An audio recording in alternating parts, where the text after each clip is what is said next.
Delhi high court द्वारा उन्नाव बलात्कार कांड के मुख्य दोषी कुलदीप सिंह सेंगर की सजा निलंबित करने और उसे जमानत देने के फैसले ने एक बड़ा सवालिया निशान खड़ा कर दिया है। याद कीजिए, साल 2017 का वो साल जब एक नाबालिग लड़की ने सत्ता के नशे में चूर एक विधायक के खिलाफ आवाज उठाने की हिम्मत की थी। वह लड़ाई सिर्फ एक बलात्कार के खिलाफ नहीं थी, बल्कि एक पूरे सिस्टम के खिलाफ थी। उस पीड़िता ने अपने पिता को पुलिस हिरासत में खोया, अपने परिजनों को सड़क हादसों में गंवाया और खुद मौत के मुंह से लड़कर वापस आई। 2019 में जब ट्रायल कोर्ट ने सेंगर को उम्र कैद की सजा सुनाई तो लगा कि अंधेरे घर में इंसाफ की एक मोमबत्ती जल गई है। लेकिन सजा निलंबित के इस फैसले ने उस मोमबत्ती की लौ को ही थरथरा दिया।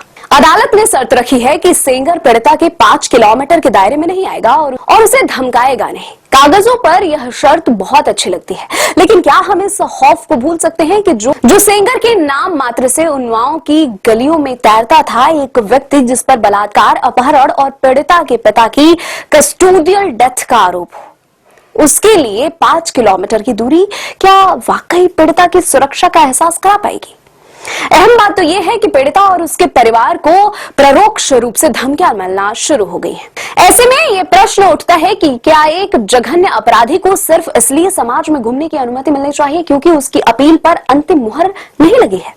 क्या यह उस पीड़िता के जख्मों पर नमक छिड़कने जैसा नहीं है, जिसने अपनी पूरी दुनिया इस इंसाफ के खातिर उड़ा दी? उल्लेखनीय है कि सेंगर को 2017 के उन्नाव बलात्कार मामले में दिसंबर 2019 में दिल्ली के 30 हजारी कोर्ट ने उम्र कैद की सजा सुनाई थी। इसके अलावा पीड़िता के पिता की कस्टोडियल डेथ के मामले में उसे 10 साल की सजा मिली थी, जिसकी अपील अभी भी हाईकोर्ट में लंबित है। अदालतें तथ्यों और सबूतों पर चलती हैं, ये सच है, लेकिन न्याय का एक नैतिक पक्ष भी होता है। कुलदीप सेंगर की रिहाई ये सोचने पर मजबूर करती है कि क्या हमारा सिस्टम इतना लचीला है कि वह खुद रसूखदार गुनाहगारों की सुविधा के लिए अपनी राहें बदल लेता है, जबकि पीड़ितों के लिए वही राहें कांटों भरी बनी रहती है। अगर भक्षक बाहुबली बंद बाहर घूमेंगे तो बेटियां इंसाफ की उम्मीद किससे करेंगी?